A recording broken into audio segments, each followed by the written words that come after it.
plan was outlined today, allowing for both exams and calculated grades for this year's 60,000 or so Leaving Cert students. But does this clarify matters? Because we're joined now via Skype by Leaving Cert student Amy McLoughlin. Amy, we're hearing tonight that the trade unions, the ASTI and TUI, have serious concerns about what is being proposed. But what do you and what do other Leaving Cert students make of what was announced today?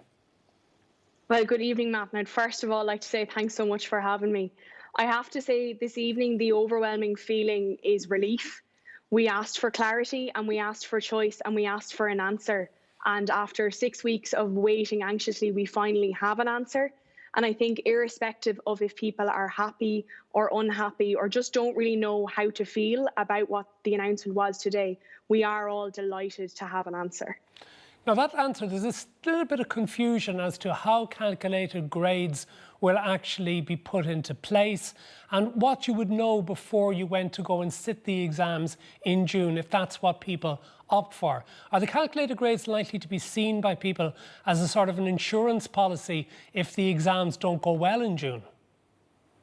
I think at the moment people are just overly all confused because there's very little detail with the announcement that we got today. We were told we could either opt for predicted grades, opt for a final exam, or opt for a mix of both. And at the moment, that's all that we know. I think when it comes to the calculated grades, people would like to know what they will consist of.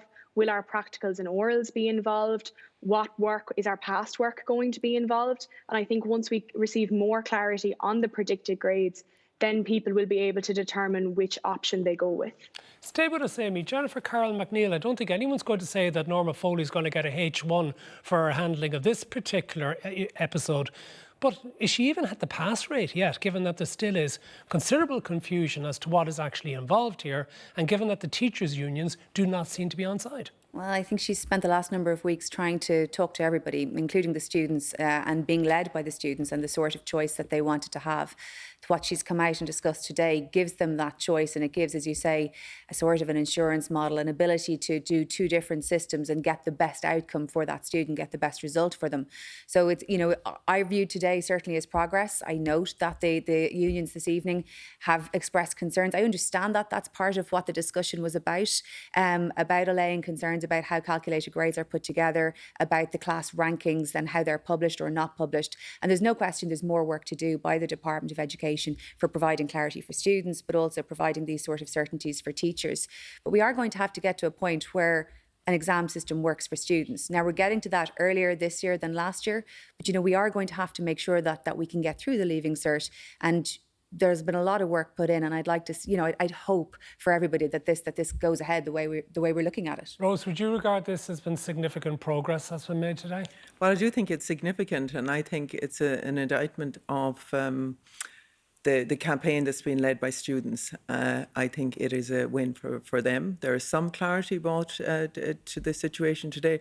I think they have been through an excruciating time, and I know you talked in the first part of your programme about mental health and the anxiety, the unnecessary anxiety that has been put upon them because there wasn't a plan B in that situation. So now we have some clarity. We'll look for the timetable tomorrow to see what's in that.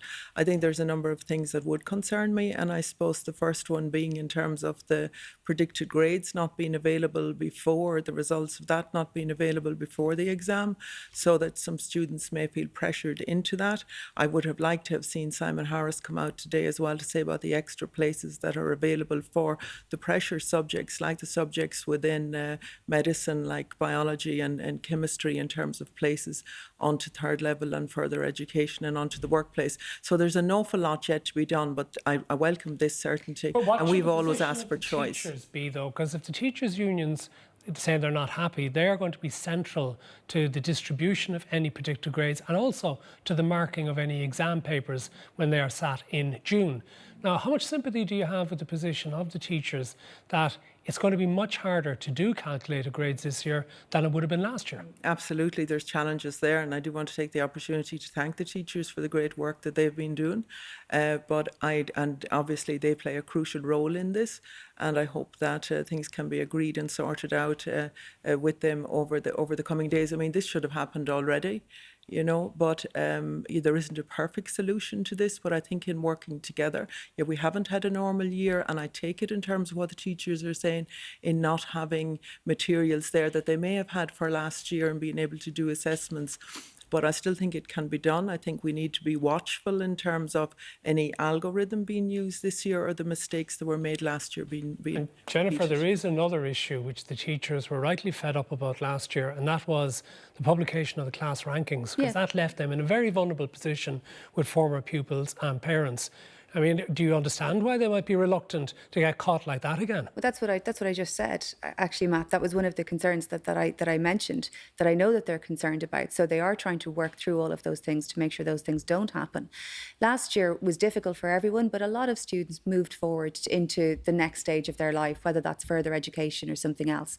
Simon Harris was able to get the funding from government to create a lot of additional spaces. And I know he didn't come out today. Today was about the Leaving Cert.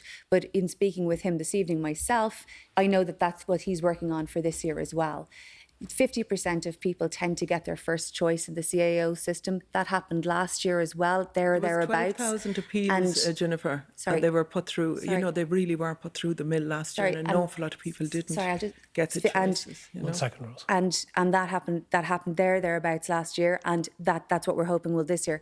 80% of people tend to get one of their top three choices. So an enormous number of students did move through. There were difficulties with appeals, there's no question, but we need to make sure that there's the same space in universities this year as Simon Harris was able to secure last year.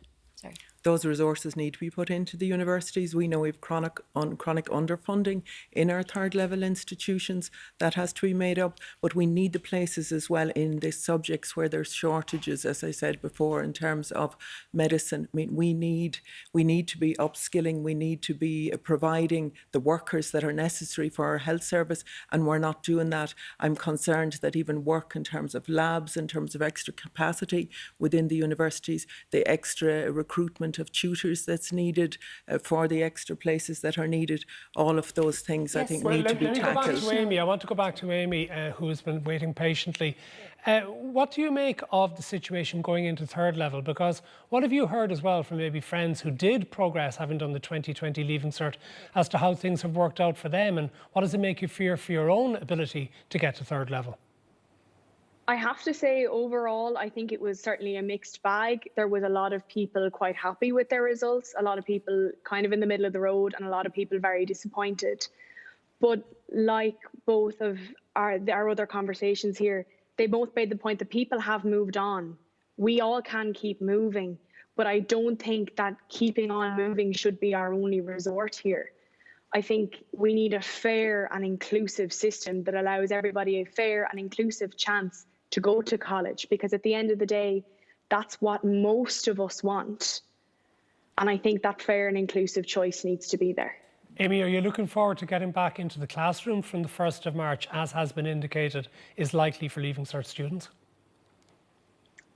That's another difficult question. It was reported in the Independent this morning, and I don't know if anybody else has read it, but this new variant, students from the ages of 16 to 18 are actually in the second category of most infections between November to February, which is just behind our healthcare workers. As somebody who has elderly grandparents, and I know that I'm very privileged to still have my grandparents with me, I'm very worried of bringing anything home that could possibly infect them. And I know for our teachers as well, a lot of them are in vulnerable positions. They have vulnerable kids, they have vulnerable parents that they're looking after. And I think the decision around returning to school needs to be made very carefully, because we don't want to be in this same position in May that we're in now. OK, so Jennifer, if we have a very cautious and conservative approach been taken to the loosening of restrictions, how is it safe for the schools to go back on the 1st of March? The schools are the only thing that would be considered to be reopened, as far as I can see it, in March, with priority for Leaving Cert students because of the Leaving Cert, and priority for those very young children for two reasons. One, it's much less infectious at that stage, and two, they have needs just as much as the Leaving Certs to get back, a lot of whom have spent a big chunk of life. Is it safe? Everything is a risk. That's the difficulty with what we're doing, Matt. Everything that we're doing with a risk, not just as people mixing, the older students mix in classrooms. Rose, I should number be of happy for people those moving. students to go back. Well, it's more of a risk when you don't provide the proper PPE to schools, or when you don't make provision in there for very high risk teachers and the other provisions that are But the needed European within the health schools. authorities are saying I think you it's can safe. reduce. If NEFIT says it's safe, would you go along with that? Yes, but I think you need to reduce the risks, and I think there's things that need to be put in there immediately by the government for schools to ensure that that happens. Everybody wants the children back to school. Thank you very much. We'll leave it there for part two. Our thanks to Amy McLoughlin and Rose Conway Walshe. Jennifer Carroll MacNeill will stay with us, and after the break we'll be joined by former Monaghan